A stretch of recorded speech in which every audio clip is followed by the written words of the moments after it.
श्री गणेशाय नमः। स्वागत है आप सभी का हमारे चैनल पर।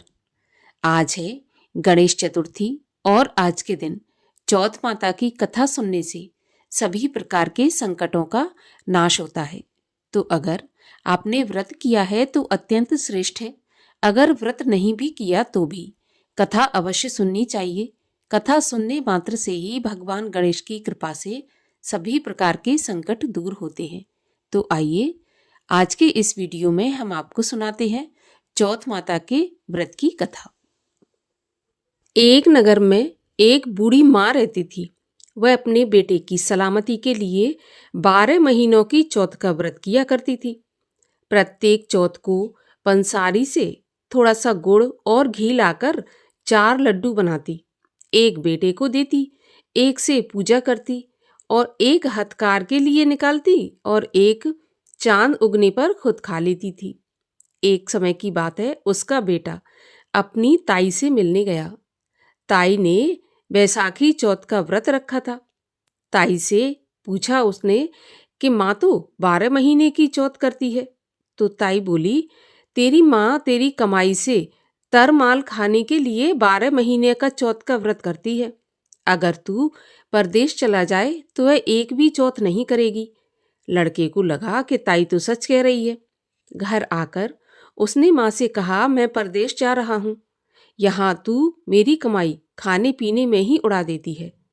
तो माँ ने समझाकर उसे रोकना चाहा, लेकिन बेटा नहीं माना। तो माँ ने उसे साथ ले जाने के लिए चौथ माता की आंखें दी और कहा कि मुसीबत में ये आंखें तेरी मदद करेंगी। वह आंखें लेकर रवाना हो गया। घूमते हुए एक नगर में पहुंचा।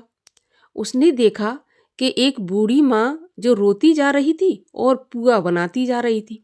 तो उसने उस बूढ़ी माँ से रोने का कारण पूछा। तो वह बूढ़ी माँ बोली कि बेटा, इस नगर की एक पहाड़ी पर एक राक्षस रहता है। पहले वह नगर में आकर कई लोगों को खाने के लिए मार देता था। अब राजा हर घर से एक आदमी उस दैत्य के पास भेजता है और आज मेरे बेटे की बारी है, इसलिए मैं रो रही हूँ और उसी के लिए पुए बना रही हूँ। वह बोला, तू पुए मुझे खिला दे, तेरे बेटे की जगह मैं चला जाता हूँ। बूढ़ी माँ ने खीर पुए उसे खिला दिए और वह खा पी कर सो गया। रात को राजा के सैनिक आए तो बूढ़ी माँ ने उसी को भेज दिया। दैत्य के सामने पहुंचने पर उसने चौथ माता के आंखें दैत्य की तरफ फेंककर कहा कि हे चौथ माता, यदि मेरी माँ मेरी सलामती के लिए व्रत करती है तो दैत्य का सिर कटकर गिर जाए। तुरंत ही दैत्य का सिर कट गया। लड़का वापस आ गया। राजा ने उसे उपहार देकर विदा किया। चलते हुए एक दूसरे राजा के नगर में पहुंचा। इस राज्य में आवा तभी पकता था जब एक इंसान की बलि दी जाती थी। सिपाहियों ने उसे पकड़कर अवे में चुन दिया। लड़के ने आंखें अवे में डाले और कहा, हे चौथ माता, यदि माँ मेरे लिए व्रत करती है तो ये अवा मेरी बलि लिए बिना ही पक जाए। और बस ऐसा कहते ही अवा तुरंत पक गया। अवे में से मिट्टी की जगह सोने चांदी के बर्तन निकले। अंदर से लड़का बोला, बर्तन धीरे धीरे निकालना, कहीं मुझे लग न जाए। राजा ने ये सुना तो उसे निकलवाया और पूछा कि इस अभी से तुम बच कैसे गए। तो लड़के ने बताया कि मेरी माँ चौथ का व्रत करती है और उसी व्रत के कारण वह बच गया। राजा को विश्वास नहीं हुआ। इसने एक चांदी की सुराही मंगवाई और कहा कि सुराही की नली से निकलकर दिखाओ, तभी मुझे विश्वास होगा। लड़के ने चौथ माता को याद करके आंखें सुराही में डाली और कहा कि हे माँ, मैं भंवरा बनूं और सुराही से निकल जाऊं। लड़का भंवरा बनकर सुराही से निकल गया। राजा ने खुश होकर राजकुमारी की शादी उसके साथ करवाई और सभी लोगों को चौथ माता का व्रत करने को कहा। तब उसे माँ की याद आई। उसने राजा के पास जाकर खुद के नगर जाने की इच्छा जाहिर की। राजा ने रथ, घोड़ा, हाथी और खूब सारा दान दहेज देकर उसे विदा किया। चौथ के दिन वह अपने नगर में पहुंचा। वह अकेला पंसारी के यहाँ माँ का इंतजार करने लगा। सोचा चौथ है तो माँ वहाँ जरूर आएगी। थोड़ी देर बाद लकड़ी टेकती हुई माँ आती दिखी तो बेटा माँ के चरणों में गिर पड़ा और कहा, माँ मैं तेरा बेटा हूँ, मुझे माफ़ कर दो। माँ ने उसे गले लगा लिया। लोग चौथ माता की जय जयकार करने लगे। उस नगर के सभी लोग चौथ माता का व्रत करने लगे।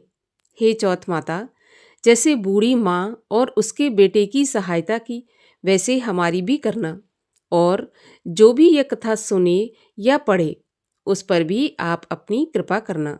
बोलो चौथ माता की जय। गणेश जी महाराज की जय। अब सुनिए गणेश जी की कथा। एक समय की बात है कि भगवान विष्णु का विवाह लक्ष्मी जी के साथ निश्चित हो गया। विवाह की तैयारियां होने लगी। सभी देवताओं को निमंत्रण भेजे गए, परंतु गणेश जी को निमंत्रण नहीं दिया। अब भगवान विष्णु की बारात जाने का समय आ गया। सभी देवता अपनी पत्नियों के साथ विवाह समारोह में आए। उन सब ने देखा कि गणेश जी कहीं दिखाई नहीं दे रहे। तब वे आपस में चर्चा करने लगे कि क्या गणेश जी को न्योता नहीं भेजा या गणेश जी स्वयं नहीं आए। सभी को इस बात पर आश्चर्य होने लगा। तभी सबने विचार किया कि भगवान विष्णु से ही इसका कारण पूछा जाए। तो भगवान विष्णु से पूछने पर उन्होंने कहा कि हमने गणेश जी के पिता भोलेनाथ महादेव को न्योता भेजा है। यदि गणेश जी अपने पिता के साथ आना चाहते हैं तो आ जाते, अलग से न्योता देने की क्या जरूरत है। दूसरी ये बात है कि उनको 1.25 मन मूंग, 1.25 मन चावल, 1.25 मन घी और 1.25 मन लड्डू का भोजन दिन भर में चाहिए। अब यदि गणेश जी इतना खाएंगे तो किसी के यहाँ उन्हें कैसे ले जा सकते हैं। यदि गणेश जी नहीं आएंगे तो कोई बात नहीं, दूसरे के घर जाकर इतना खाना पीना अच्छा नहीं लगता। इतनी बातें हो ही रही थीं कि किसी ने सुझाव दिया कि गणेश जी आ भी जाएं तो उनको द्वारपाल बनाकर बैठा देंगे और उनसे कहेंगे कि आप यहीं पर रहना और घर की देखभाल करना। आप तो चूहे पर बैठकर धीरे धीरे चलोगे तो बारात से बहुत पीछे रह जाओगे। ये सुझाव भी सबको पसंद आया तो विष्णु भगवान ने भी अपनी सहमति दे दी। अब होना क्या था, इतने में गणेश जी भी वहां आ पहुंचे और उन्हें समझा बुझाकर घर की रखवाली करने को बैठा दिया। बारात चल दी। तभी नारद जी ने देखा कि गणेश जी तो दरवाजे पर ही बैठे हुए हैं। तो वे गणेश जी के पास गए और उनसे पूछा कि आप यहाँ क्यों रुके हैं, बारात में नहीं जाना। तो गणेश जी कहने लगे कि भगवान विष्णु ने मेरा बहुत अपमान किया है। नारद जी ने कहा कि ऐसा करो कि आप अपनी मूषक सेना को आगे भेज दो तो वे रास्ता खोद देंगे, जिससे उनके वाहन धरती में धंस जाएंगे। तब उनको आपको सम्मान पूर्वक बुलाना ही पड़ेगा। अब तो गणेश जी ने अपनी मूषक सेना जल्दी से आगे भेज दी और उससे कहा कि जाओ तुम नीचे नीचे जमीन को पोली कर दो। और ऐसा ही हुआ। उन्होंने जमीन को पोली कर दी। जब बारात वहां से निकली तो रथों के पहिए धरती में धंस गए। लाख कोशिश करी परंतु पहिए नहीं निकले। सभी ने अपने अपने उपाय किए परंतु पहिए नहीं निकाल सकी, बल्कि जगह जगह से पहिए टूट गए। किसी की समझ में नहीं आ रहा था कि अब क्या किया जाए। तब नारद जी ने कहा कि आप लोगों ने गणेश जी का अपमान करके अच्छा नहीं किया। यदि उन्हें मनाकर लाया जाए तो आपका कार्य सिद्ध हो जाएगा। ये जो विघ्न आ रहे हैं ये इसी वजह से आ रहे हैं और ये संकट टल सकता है अगर आप गणेश जी को मना लें। तब शंकर भगवान ने अपने दूत नंदी को भेजा और वे गणेश जी को लेकर आए। गणेश जी का आदर सम्मान के साथ पूजन किया। तब कहीं रथ के पहिए निकले। अब रथ के पहिए निकल को गए परंतु वे टूट फूट गए थे। अब उन्हें सुधारे कौन। तो पास के खेत में ही एक खेती काम कर रहा था, उसे बुलाया गया। खाती अपना कार्य करने से पहले श्री गणेशाय नमः कहकर गणेश जी की वंदना मन ही मन करने लगा। बस देखते ही देखते खाती ने सभी पहियों को ठीक कर दिया। तब खाती कहने लगा कि हे देवताओं, आपने प्रथम पूज्य गणेश जी को नहीं मनाया होगा और ना ही उनका पूजन किया होगा, इसीलिए तो आपके साथ ये संकट आया है। हम तो मूर्ख अज्ञानी हैं, फिर भी पहले गणेश जी को पूजते हैं, उनका ध्यान करते हैं। आप लोग तो देवतागण हैं, फिर भी आप गणेश जी को कैसे भूल गए? अब आप लोग भगवान श्री गणेश की जय जयकार बोलकर जाएं, तो आपके सभी काम बन जाएंगे और कोई संकट भी नहीं आएगा। ऐसा कहते हुए बारात वहां से चल दी और विष्णु भगवान का लक्ष्मी जी के साथ विवाह संपन्न करा के सभी कुशलता के साथ लौट आए। हे गणेश जी महाराज, जैसे आपने भगवान विष्णु का कार्य सिद्ध किया, वैसे सभी का कार्य सिद्ध करना। जो यह कथा पढ़े या सुने, उसके सभी मनोरथ पूर्ण करना। बोलिए गजानन भगवान की जय। और आइए अब सब मिलकर करते हैं गणेश जी की आरती। जय गणेश जय गणेश जय गणेश देवा, माता जाकी पार्वती पिता महादेवा। एक दंत दयावंत चार भुजाधारी, मस्तक सिंदूर सोहे मूस की सवारी।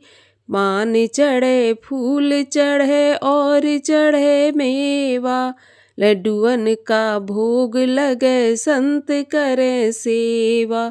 जय गणेश जय गणेश जय गणेश देवा, माता जाकी पार्वती पिता महादेवा। अंधन को आँख देत कोढ़िन को काया, बांझन को पुत्र देत निर्धन को माया। सूर श्याम शरण आए सफल कीज सेवा, माता जाकी पार्वती पिता महादेवा। दीनन की लाज रखो शंभु सुत वारी, कामना को पूरा करो जाऊं बलिहारी। जय गणेश जय गणेश जय गणेश देवा, माता जाकी पार्वती पिता महादेवा।